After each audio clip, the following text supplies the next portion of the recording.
Okay, today we're going to talk about a quick overview of what is hepatitis B, so that people can get a better understanding of what this virus is and not panic too much when they're diagnosed with it and assume it's like a death sentence or something ridiculous. So what is hepatitis B? First and foremost, we need to understand it is a blood virus. It's something that lives in your bloodstream. It's usually caught from blood to a wound, and it affects your liver. Now, it affects your liver usually over 20, 30, 50, 80 years, and it doesn't always affect the liver. About 20% of people with Hep B have an active infection which is actively harming their liver. The other 80% are called inactive, and with the right lifestyle and correct monitoring should live till normal, happy old age and never get ill. The virus is usually easy to manage. If you're diagnosed with it, don't panic. Your job is to do the tests, see if it's doing anything. If it is doing something, use antivirals. If it's not doing anything, well, just live a friendly lifestyle. Avoid alcohol and toxins. Avoid harming your liver. You will be okay. The virus is usually caught by children. 19 out of 20 under 2-year-olds exposed to Hep B will become chronically infected. And 95% of adults exposed will clear the virus nice and quick. So you can see just how much it's a child virus. Nothing to be ashamed of. Don't run around thinking, I must have got it sexually. Almost guaranteed you didn't. Most people live long, healthy lives with it. In fact, amongst people who are diagnosed with Hep B, we actually expect them to live longer.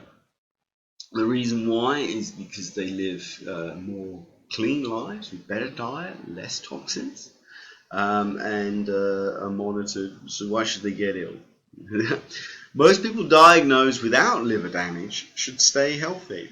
It's not that your liver is a ticking time bomb that will blow up.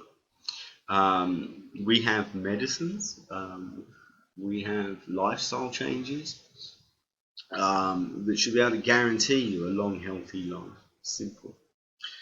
For the smaller group that are diagnosed with some liver damage, we should be able to manage that as well. Very few people who are diagnosed should progress to sort of dying. Really and truly, it's extremely rare. We should be able to help you and make sure you stay well. It's a tiny group, unfortunately, with Hep B, it progresses to things like liver cancer. And then, they go, the first time they're diagnosed, they're already, in a sense, dying. That's what happens if you haven't bothered to have a Hep B test until you're 50 or 60, well, then we get worried because you've had it 60 years, maybe you've been drinking a lot of alcohol, eating all the wrong foods, and you're walking into a hospital where you're already clutching a very badly damaged liver. Now, I went through that 15 years ago and recovered. So in all senses of the word, do not regard hepatitis B as a disaster that's the end of your life or means that you're going to be ill. Not at all. And 1 in 4 humans have had Hep B. It's important to realize just how common it is. 1 in 4 people on Earth have already had it. 1 in 30 are chronic. Moving on. So what are the sort of slogans we should use when we realize we're infected? Well, a 15-year-old girl once said to me, hepatitis B means great medicines, great vaccines, and no problem. And that's a great attitude. If ever the virus looks like it could harm you, use the medication. Stop it in its tracks. If you want to get married, I've got hundreds, maybe thousands of people that be married. and to have safe kids. Just realize the vaccine works. You vaccinate your family, they won't get Hep B. Simple. Hepatitis B teaches most people to live longer, healthier lives. Ultimately, you've understood your Hep B when you say, yeah, it's not a happy thing that I got it, but it sure taught me how to live a much longer, healthier, happier life. I don't become alcoholic, drug addicted. I don't become fat. I know what to do. I'm going to be healthy. And a nice term for Hep B is it's easy to manage, innocently acquired child virus. Do not allow people to tell you that, oh, it means you're a drug addict or you're sexually loose. This is nonsense. It's a innocently acquired virus for 99% of the people on Earth that catch it. And it is easy to manage for 99% of the people with it. So there are types of hepatitis B. This is crucial. The amount of people I come across who say, oh, I've got Hep B, and I say to them, what type of Hep B? And they go, I don't know. But for 10 or 20 years, they don't know what's wrong with them. They've got no idea. So, around about 70% of Hep B is basically low risk. For 20%, when they get 50, 60, it might become a little bit more active. They might have to just check because mainly they get fat and that makes a problem for them. Or they've been drinking all this time, it becomes more active. For 10%, when they're diagnosed, they have some form of liver problem going on. And this is often because of their lifestyle. They're drinking, they're taking paracetamol long term. For 10%, we have the E antigen.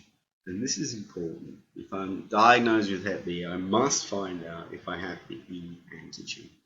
Because then I have not 10,000 viruses, but 10 million, 100 million. I must find out if I have the E antigen. And that group need care. And then there are 10% who have hepatitis B and hepatitis D. Hepatitis D is a super infection. It's another virus that some people with Hep B can catch. And if you've got both, then again you need to be much more cautious. So the E antigen ones, the co-infected with Hep D ones, this 20% we need to find and we need to care for. The 10% that are active because they're living the wrong life, they need to change. As you grow older, you just need to keep a little eye on it. So always find out what type of Hep B you've got. Moving on, common misunderstanding. A lot of people get really confused and baffled and think their hepatitis B is something like HIV. HIV is from sex, Hep B is mainly from blood. HIV is deadly within about 10 years. Hep B is only deadly 20% of the time and usually needs 50 years. So the two viruses are very different. One affects your liver, the other one affects your immune system. I've heard so many Hep B patients trying to take immuno boost drugs. That's stupid. That's about HIV. You don't need to boost your immunity if you've got Hep B.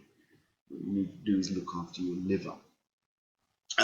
Some of the confusions is that Hep B is 100 times more infectious than HIV. A lot of people read that and suffer tremendously. Well, it's not true. It's 100 times more infectious than HIV in a blood transfusion, not section. 9 out of 10 wives whose husband has Hep B will not catch the Hep B. 9 out of 10. It's not a very viable sexually transmitted disease. Only the people with viral loads in millions and millions can transmit it sexually. So another big confusion, a lot of people think, oh, I've got Hep B, I'm really ill. Well, no, you're not. You're ill if your liver's damaged and you have liver damage symptoms. If you've got Hep B, well, you know, I know a lot of Olympic athletes, Premiership footballers who have Hep B. They're not thinking they're ill. They're winning the European Cup and gold medals at the Olympics. I will die. I'm going to get cirrhosis or cancer. Very confusing idea.